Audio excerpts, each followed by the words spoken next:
Good morning students. आज topic है class 12 में अलंकार। तो आज हम लोग बच्चों बेसिक पढ़ेंगे जो 6 से लेकर के 12 तक के लिए है। फिर टाइम होगा तो हम जो क्लास 12 में आपके 4-5 अलंकार हैं, विभावना, विशेषोक्ति, व्याजस्तुति, व्याजनिर्णय, ये हम पढ़ेंगे। लेकिन पहले हम बेसिक पढ़ लें क्योंकि ये आपको इंटर तक के लिए 6 से लेकर इंटर तक के बच्चों के लिए बहुत आवश्यक है। तो चलिए हम लोग आज स्टार्ट करते हैं। सबसे पहले बात हम अलंकार शब्द का जो शाब्दिक अर्थ है वो क्या है वो हम जाने। तो अलंकार का शाब्दिक अर्थ है आभूषण, जिसे हम गहना भी कह सकते हैं। और पहले हम इसको समझ लें अच्छी तरीके से। जिस तरह से नारी अपने सौंदर्य को बढ़ाने के लिए विभिन्न प्रकार के आभूषण, गहनों को धारण करती है या सौंदर्य प्रसाधन चीजों को लगाती है कि वो सुंदर दिखाई दे, उसी प्रकार से अलंकार काव्य में सौंदर्य उत्पन्न करते।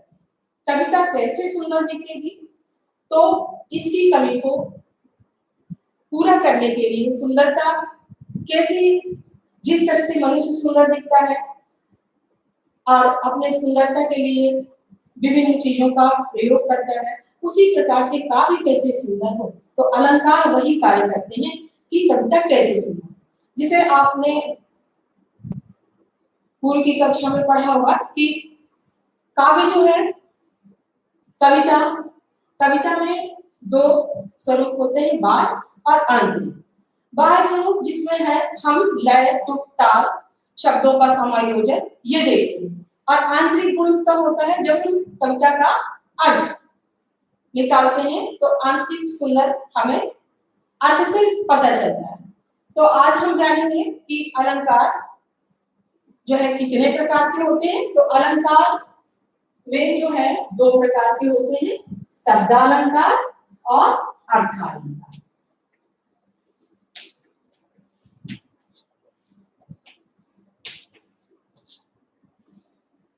और दूसरा है अर्थालंकार।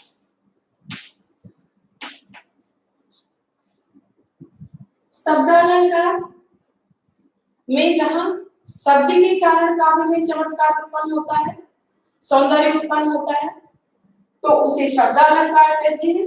और जहां काव्य में अर्थ के कारण चमत्कार उत्पन्न होता है वो अर्थालंकार। तो तीसरा अलंकार भी है उभयालंकार, जिसमें शब्द और अर्थ के कारण चमत्कार उत्पन्न होता है, उसे उभयालंकार कहते हैं। लेकिन वे जो हमारे शब्द और अर्थ हैं और इनके अंतर्गत जितने अलंकार हैं उनको हम पढ़ते हैं। तो पहले हम इनको जान लें, बाद में फिर उभयालंकार की चर्चा बाद में करेंगे। तो पहले शब्दालंकार के अंतर्गत में जो अलंकार है, यमक अलंकार,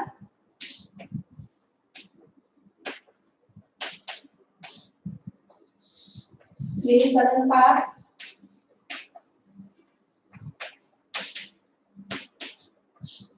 अनुप्रास अलंकार।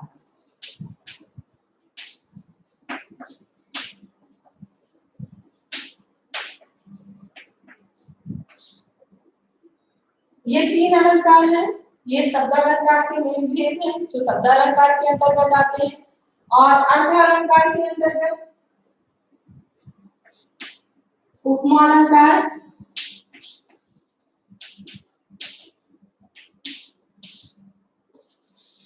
रूपक अलंकार,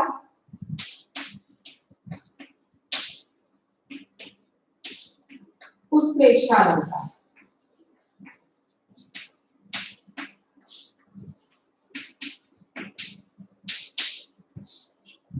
इन अलंकारों का ज्ञान होना विद्यार्थियों इसलिए आवश्यक है कि आप जब काव्य पढ़ते हो, कविता पढ़ते हो, तो कोई भी कविता जो हम पढ़ते हैं उसमें कहीं ना कहीं इन अलंकारों का समावेश होता है। तो ये जो है हमारे बेसिक अलंकार है, इनको हम पहले जान लें। फिर जैसे क्लास 10 में अन्योक्ति, वक्रोक्ति, अतिशयोक्ति अलंकार है जो आपके सिलेबस में है। क्लास 11th में भी भ्रांतिमान संदेह अलंकार है, अपनुति अलंकार है। 12th में आकर के आपको विशेषोक्ति, विभावना, व्याज स्थिति, व्याज निंदा, मानवीकरण अलंकार, ये अलंकार है। लेकिन हम पहले ये बेसिक अलंकार तो सभी क्लासों में आवश्यक है। हर कोई भी कविता आप पढ़ते हो, कहीं उपमा अलंकार है तो कहीं रूपक है तो कहीं उत्प्रेक्षा है, तो इसके कारण हमें जो है पहले इन अलंकारों की हम विधिवत जान लें कि यमक अलंकार क्या है। जब आपको परिभाषा पता होगी तो कहीं भी कविता में यदि आप अर्थ समझते हो तो आप बिल्कुल समझ जाएंगे कि यमक अलंकार इसमें है। यदि आपको मालूम है कि हाँ यहाँ श्लेष अलंकार है, श्लेष की परिभाषा आपके पास है, आप जान रहे हो तो समझेंगे कि श्लेष अलंकार क्या है। तो सबसे पहले आज हम लेते हैं यमक अलंकार। यमक अलंकार की जो परिभाषा है तो वो है कि जहां किसी काव्य में दो या दो से अधिक शब्द आते हैं और उनका अर्थ भी भिन्न भिन्न होता है, उनका अर्थ भी अलग अलग होता है। दो या दो से अधिक शब्द आते हैं लेकिन उनका अर्थ भी भिन्न भिन्न होता है, वहां यमक अलंकार। आप परिभाषा लिख लीजिए यमक अलंकार की।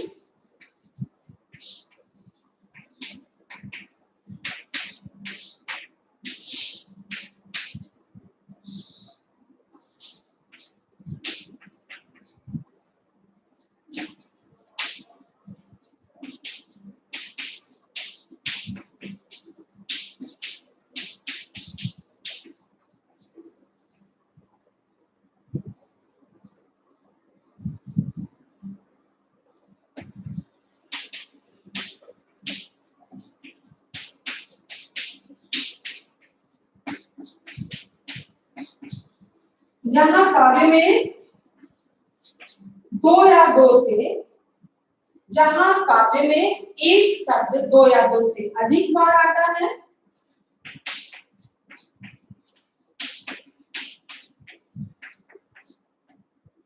और उसका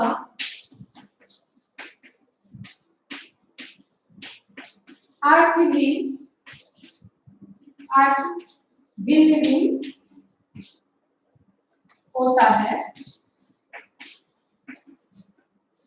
वहां यमक अलंकार होता है। अभी उदाहरण के माध्यम से हम आपको बताएंगे कि कैसे होता है। देखिए, जहां काव्य में एक शब्द दो या दो से अधिक बार आता है और उसका अर्थ भी अलग अलग निकलता है या उसका अर्थ भी भिन्न भिन्न निकलता है, वहां यमक अलंकार होता है। जैसे उदाहरण देखें हम इसका, उदाहरण में एक उदाहरण है यमक अलंकार का।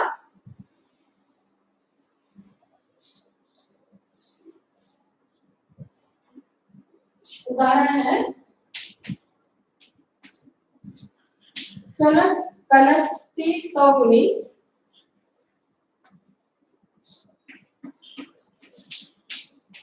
सौगुनी मादकता अधिकार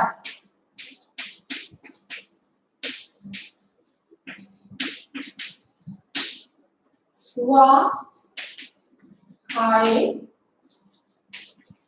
गौराय व पाए गौराय।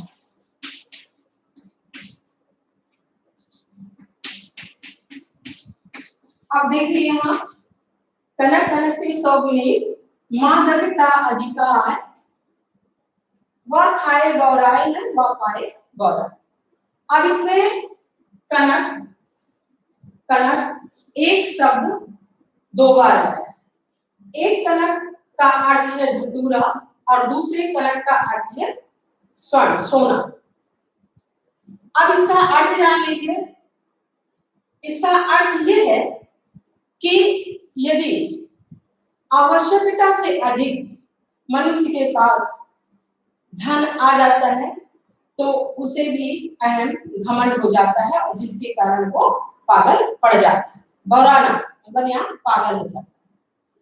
और यदि मनुष्य, जहां पर एक कनक का अर्थ है धतूरा, धतूरा जहर है, यदि उसको ग्रहण कर लेता है तो वो क्या होता है, पागल पड़ जाता है। यदि धतूरा खा लेता है तो जहर होने के कारण पागल पड़ जाते हैं। तो यहाँ शब्द तो आए हैं, एक शब्द 2 बार आया है, 2 या 2 से अधिक बार भी आ सकता है, और उसका अर्थ भी जो है अलग अलग, इसलिए यहाँ पर यमक अलंकार।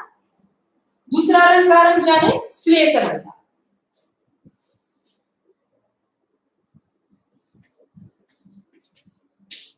इसको भी समझना अच्छे से। अब देखिए यहाँ पर हमने पढ़ा जहां एक शब्द 2 या 2 से अधिक बार आता है और उसका अर्थ अलग अलग निकलता है।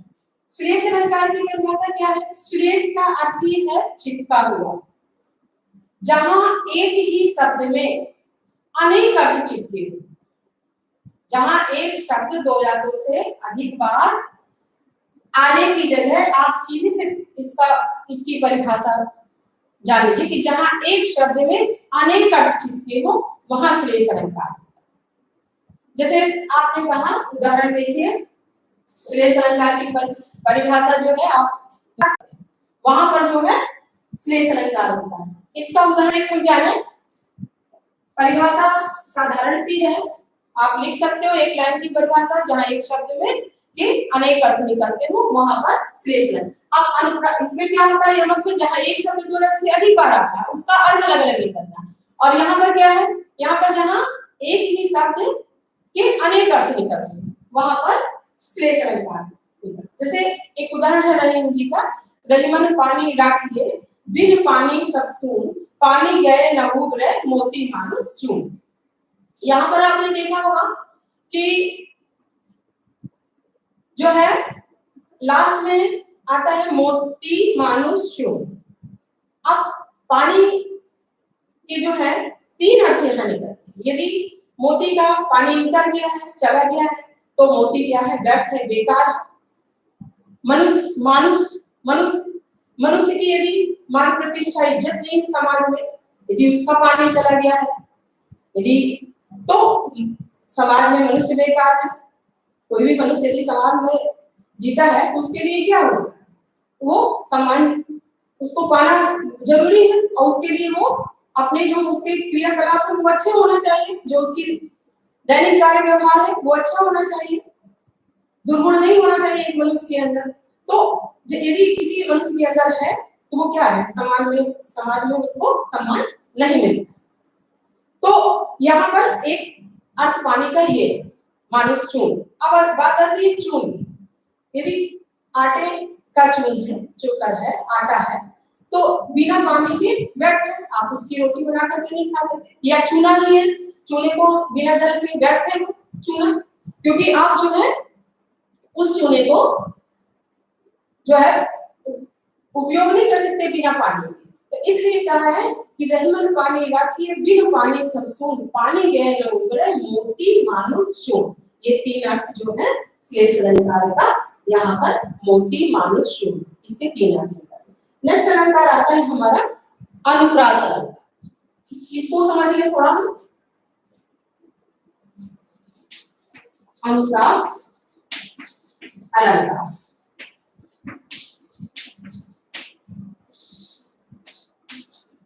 अब अनुप्रास अलंकार की परिभाषा है जहां एक वर्ण, वो भी व्यंजन है, की आवृत्ति बार बार होती है, वहां अनुप्रास अलंकार होता है। इसको लिख लीजिए, जहां एक वर्ण व्यंजन वर्ण, व्यंजन, जहां एक वर्ण की आवृत्ति बार बार होती है,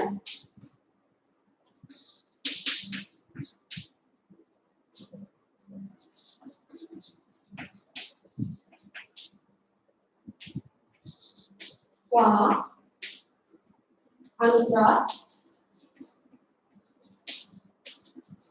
अलंकार होता है। देखिए यहाँ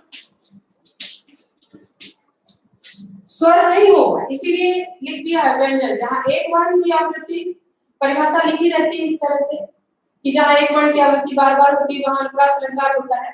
लेकिन जहां एक वर्ण, आपको पता होना चाहिए, व्यंजन वर्ण की आवृत्ति बार बार होती है वहां अनुप्रास अलंकार होता है। इसके कई उदाहरण हैं, आपने पंचवटी पढ़ा होगा मैथिली शरण नृत्य का। एक उदाहरण है, चारू चंद्र की चंचल किरणें खेल रही हैं जल थल में, स्वच्छ चांदनी बिछी हुई है अवनी और अंबर तल में। चारू चंद्र की चा चा वर्ण की आवृत्ति बार बार हो रही है। एक उदाहरण है, तरन तनुजा तट तमाल तरवर बहुछाए। ये किसकी कविता है? भारतेंदु हरिश्चंद्र जी की। तरन तनुजा तट तमाल तरवर बहुछाए। अब इसमें जो यमुना जी के लिए बताया गया है, सूर्य पुत्री यमुना जी जो है, यम की बहन है, तो उनके लिए कहा कि जो उनकी कहते हैं कि तरन तनुजा तट तमाल, जो तमाल के वृक्ष जो लगे हुए हैं यमुना नदी के किनारे किनारे, वे अपने दर्पण को, अपने रूप को उस जल में, यमुना नदी के जल में निहार रहे हैं, देख रहे हैं। तो यहाँ पर क्या है, एक ही वर्ण की आवृत्ति बार बार हो रही है, ता ता। जैसे अपन ने इसका उदाहरण देख लेते हैं, उदाहरण भी देख लीजिए, समझ लीजिए कैसे एक वर्ण की आवृत्ति हो रही। तरन तनुजा तट तमाल तरवर बहुछाए। देखिए ता ता ता ता की आवृत्ति जो है बार बार यहाँ हो रही। एक ही वर्ण, व्यंजन वर्ण की आवृत्ति बार बार होने के कारण यहाँ अनुप्रास अलंकार। आपको जैसे हमने बताया था यमक अलंकार, कनक कनक के सब, वो बिहारी जी का दोहा है, बिहारी जी का की कविता है। अब यहाँ तरन तनुजा तट, ये भारतेंदु हरिश्चंद्र जी का है, तरन तनुजा तट तमाल तरवर बहुछाए। तो ये आपके जो है तीनों अलंकार हो गए। रहीमन पानी राखी, ये रहीमदास जी का है, नाम ही उसमें आ रहा है, सबको पता ही होगा। तो ये तीनों आपके समझ में आपको आ गया होगा मेरी समझ से। अब हम आगे चलते हैं अर्थालंकार। अर्थालंकार के जो पेज हैं उनको जाने। अब देखिए अर्थालंकार जाने हम यहाँ के अर्थालंकार के जो तीन भेद हैं इनको समझें, ठीक है। तो अर्थालंकार में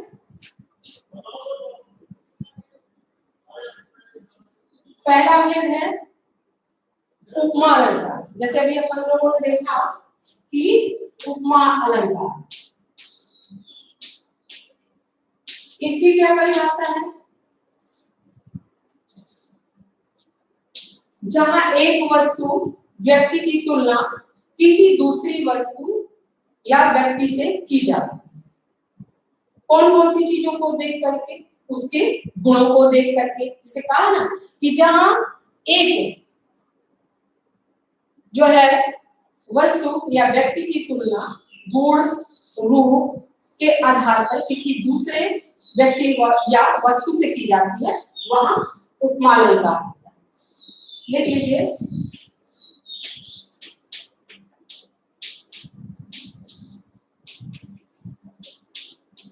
व्यक्ति वस्तु की तुलना किसी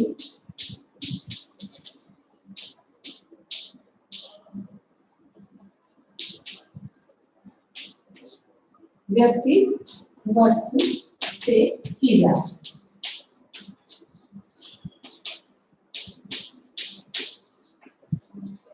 वहां उपमा अलंकार होता है। अब इसको अच्छे से समझेंगे हम लोग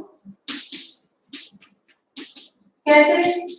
इसके चार अंग भी हैं उपमा के, वो भी हम जानेंगे। चार अंग कौन कौन से हैं उपमेय? कभी पूछ लेता है कि उपमा के चार अंग बताइए, तो चार अंग कौन कौन से हैं?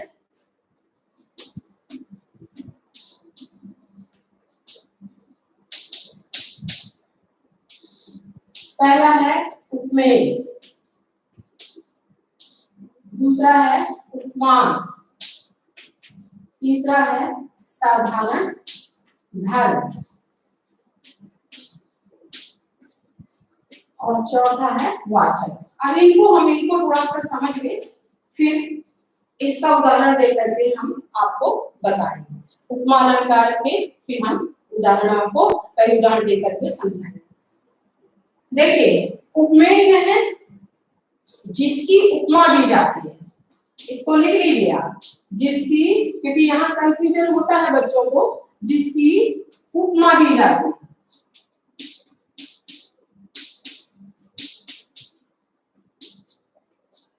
उपमान क्या है, जिससे उपमा दी जाती है। देखिए इसमें अंतर है, जिसकी और जिससे। अभी उदाहरण देंगे तो आपको क्लियर हो जाएगा। जिससे उपमा दी जाती है,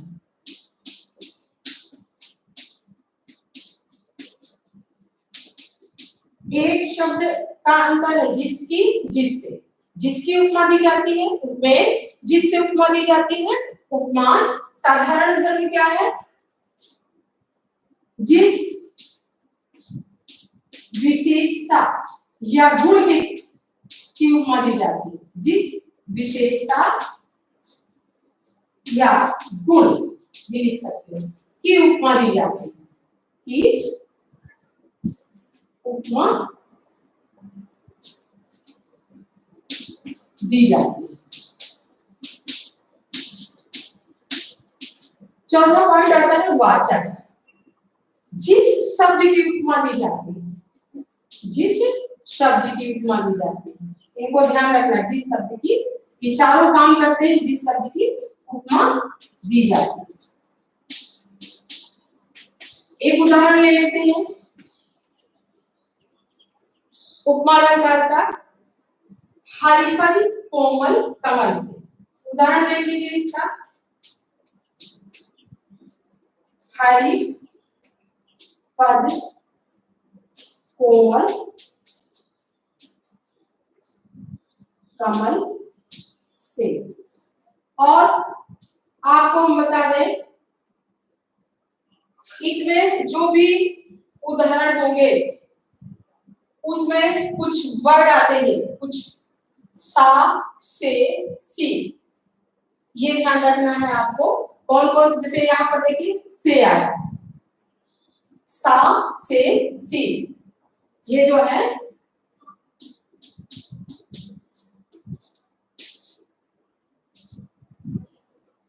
आते। अब हम इसको जाने, जैसे इसमें कहा हरि मीन्स भगवान के लिए कहा है, पद मीन्स उनके चरणों के लिए कहा। हरिपद कोमल कमल से, भगवान विष्णु के जो चरण हैं वो कोमल है।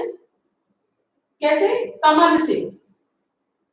जिस तरह से कमल का फूल कोमल होता है, उसी तरह से भगवान विष्णु जी के चरण जो है वो क्या है? कोमल है। तो कह रहा हरिपद कोमल कमल से, भगवान के चरण कोमल है कमल से, कमल जैसे मतलब कहना चाहिए। तो यहाँ पर हम आपको कह रहे हैं हरिपद क्या है, यहाँ उपमेय है। अब कमल क्या है, यहाँ उपमान है, क्योंकि भगवान के चरणों की तुलना किससे की जा रही है? कमल से। और कोमल क्या है, यहाँ कोमल जो है वो क्या कर रहा है? विशेषता बता रहा है। ये गुण धर्म, साधारण धर्म है, साधारण धर्म गुण विशेषता बता रहा है। कैसे है? कोमल। और से यहाँ पर जो यूज है ये क्या है? वाचक शब्द। ये जो चारों आते हैं इसमें, उपमेय उपमान साधारण धर्म वाचक, जैसे कहा ना हरिपद कोमल कमल से। अब यहाँ आपने परिभाषा पढ़ी कि जहाँ एक व्यक्ति वस्तु की तुलना किसी दूसरी वस्तु से की जाती है वहां पर उपमा अलंकार होता है। तो यहाँ पर भगवान के चरणों की तुलना किससे कर दी गई? भगवान के चरणों की तुलना किससे कर दी गई? कमल से। तो अब यहाँ जो है, जैसे या आप कह सकते हो जहाँ उपमेय की तुलना उपमान से की जाती है, तो उपमेय हरिपद, उपमान जो है कमल, और कोमल जो है साधारण धर्म, और से वाचक। अब दूसरा उदाहरण इसी में जाने, जैसे आपके पास सीता का मुख चंद्रमा के समान सुंदर है। सीता का मुख उपमेय हो गया, चंद्रमा का मुख उपमान हो गया। के समान, के समान क्या है, यहाँ पर वाचक है। सुंदर, सुंदर क्या हो गया, साधारण। सेंटेंस को जो जोड़ता है, वाचक जो है वही काम करता है कि जो वाक्य को जोड़ने का काम करता है। कह रहा ना, जिस शब्द की उपमा दी जाती, शब्द की उपमा दी जाती। अब यहाँ जो है कहा कि सीता का मुख चंद्रमा के समान सुंदर है, तो के समान यहाँ वाचक है, सुंदर साधारण धर्म है, और सीता का मुख में है। उपमान जो है वो क्या है, उपमान चंद्रमा का। अब दूसरा उदाहरण ले लेते हैं। नील कमल से सुंदर नयन, एक उदाहरण है। नील कमल से सुंदर नयन, नयन क्या है यहाँ, यहाँ नयन उपमेय है, और नील कमल क्या है, उपमान, क्योंकि नयन जो है किसे कह रहे हैं, नील कमल, नीला कमल के समान नयन। तो अब यहाँ नील कमल उपमान है, नयन जो है उपमेय है, से वाचक है, सुंदर जो है साधारण धर्म। तो कई उदाहरण हैं एक अलंकार के, कोई भी लिख सकते हैं। 3 उदाहरण हमने आपको बताया। नेक्स्ट देखते हैं हम उपमा के बाद रूपक अलंकार।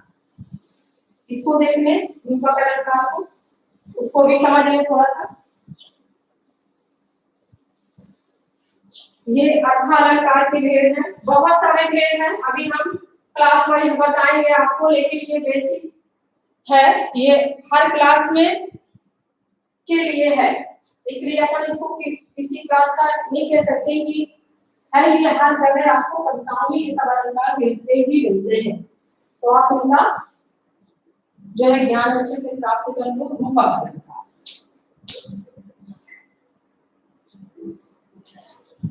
रूपक अलंकार। अब देखिए इसकी परिभाषा क्या है, जहां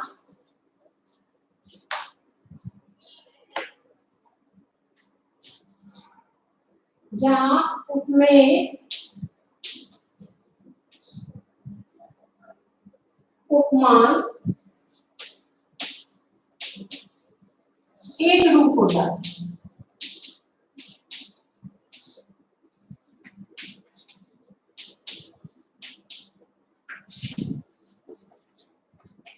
वहां रूपक अलंकार होता है। या अपन दूसरी परिभाषा भी कह सकते हैं, जहां उपमेय में उपमान का आरोप किया जाता है, जहां उपमेय में उपमान का आरोप किया जाता है।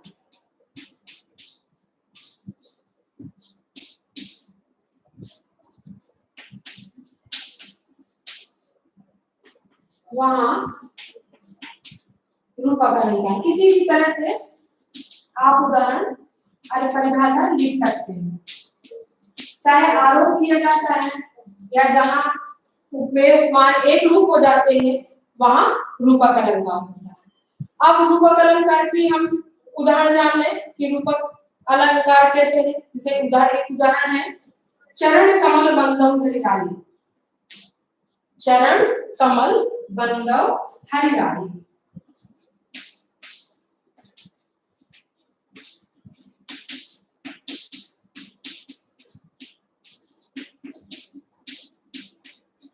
देखिए हरि मीन्स भगवान के लिए कहा गया है।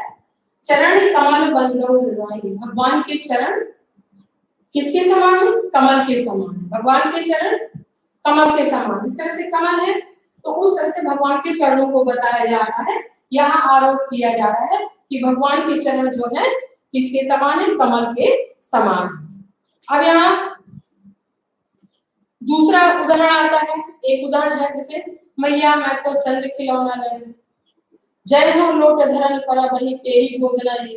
भगवान कृष्ण जो है माँ यशोदा से कहते हैं सूरदास जी का कि मैया मैं तो चंद्र खिलौना ले, जय हो लोट धरन पर वही तेरी गोद ना आई। तो मैया मैं तो चंद्र खिलौना ले, यहाँ पर भी जो है रूपक अलंकार है। तीसरा और हम कह सकते हैं पायो जी मैंने राम रतन धन पायो, ये भी जो है रूपक अलंकार का ही उदाहरण है। पायो जी मैंने राम रतन धन पायो। लास्ट अलंकार आता है हमारा अब तीसरा जो है वो कौन सा अलंकार है? उत्प्रेक्षा। उसको भी हम जान लें। उत्प्रेक्षा अलंकार क्या है?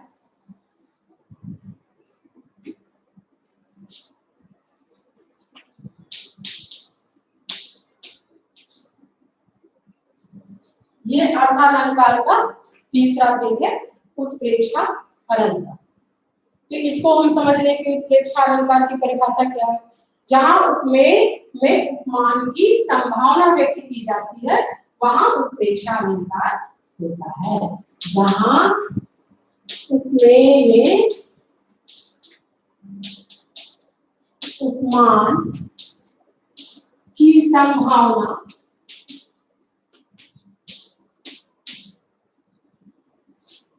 व्यक्त की जाती है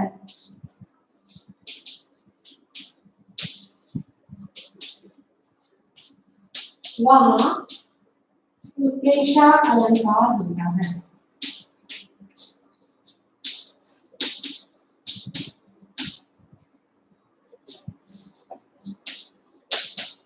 अब देखिए इसका उदाहरण हम समझ लें।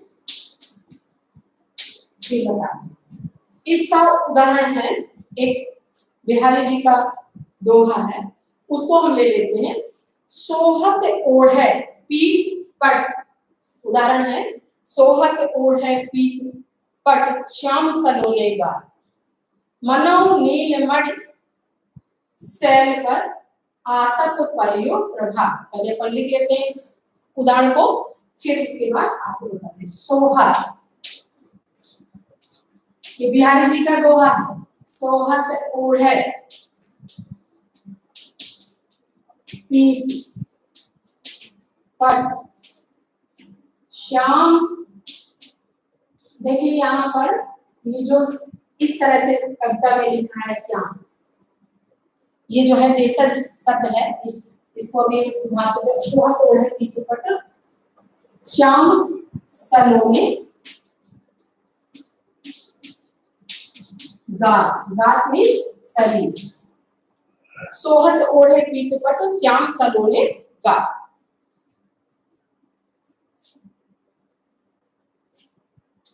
मनो नीलमणि सैल पर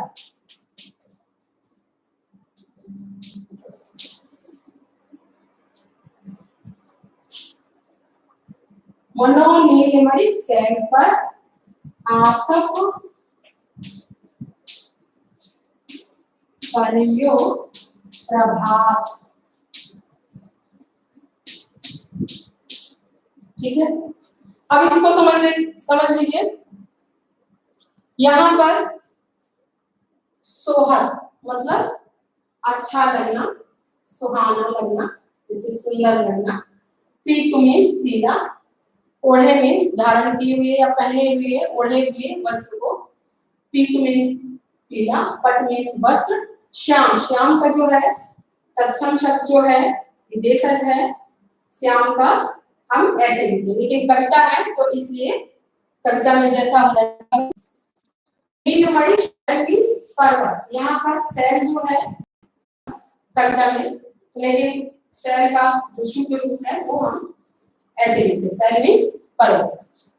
नीलमणि सैल, आतप परियो प्रभात, आतप मतलब है सूर्य, प्रभात सुबह। अब देखिए क्या कहते हैं, सोहत ओढ़े पीत पटु श्याम सलोने गात। ये जो है बिहारी जी का दोहा है। कह रहे हैं कि भगवान कृष्ण श्याम, उनका श्यामला जो शरीर है, श्यामले रंग के भगवान जो कृष्ण है, उनका शरीर जब वो पीले वस्त्र धारण कर लेते हैं तो सुंदर दिखाई देता है जिस तरह।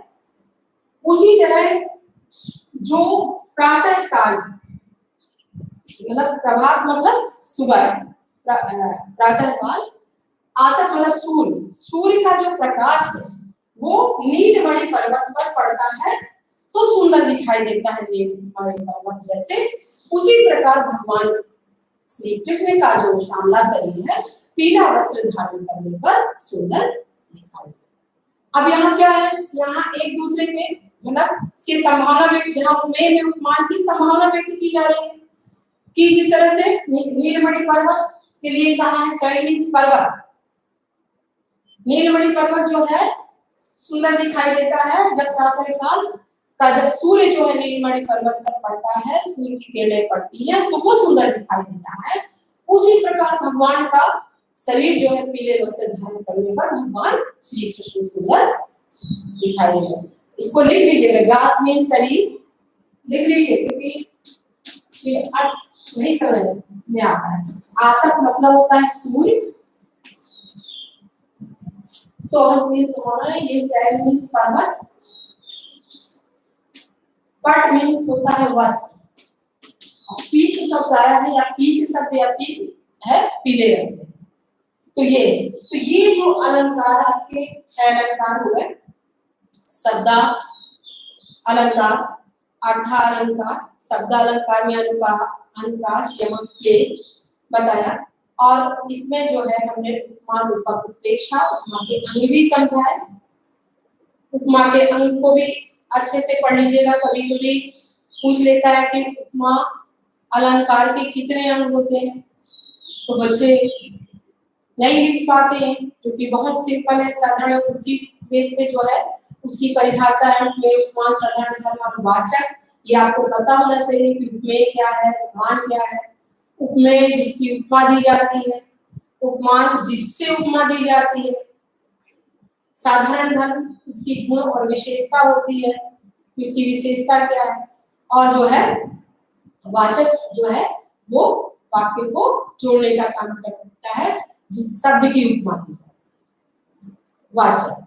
तो ये सारे अलंकार हैं, बहुत अच्छे तरीके से हमने आपको बताया है, पढ़ाया है बहुत अच्छे से, और ये बेसिक अलंकार है, इनको आप अच्छे से पढ़ लीजिएगा। फिर जो क्लास 12 में देखिए 4 अलंकार हैं, व्याज स्थिति, व्याज निंदा, विभावना, विशेषोक्ति और मानवीकरण अलंकार।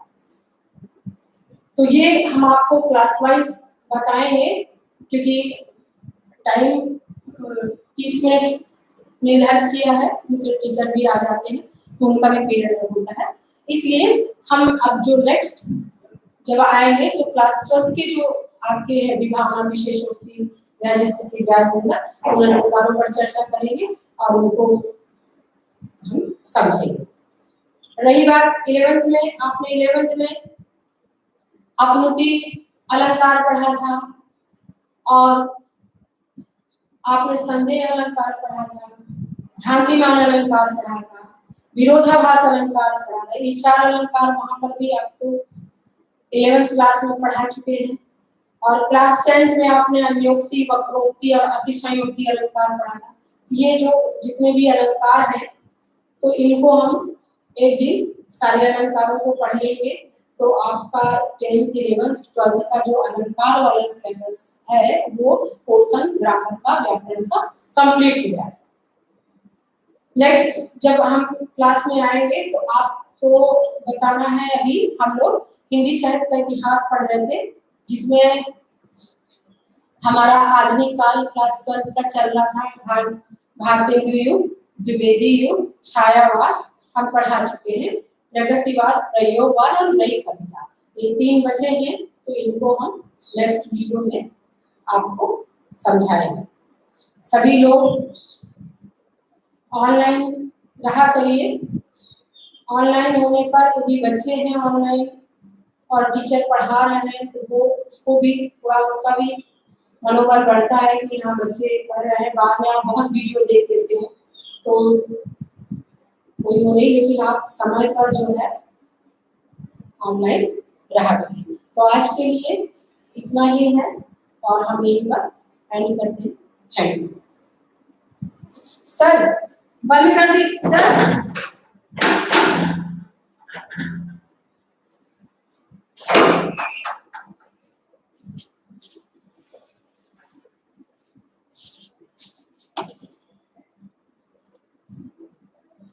टाइम कम हो गया।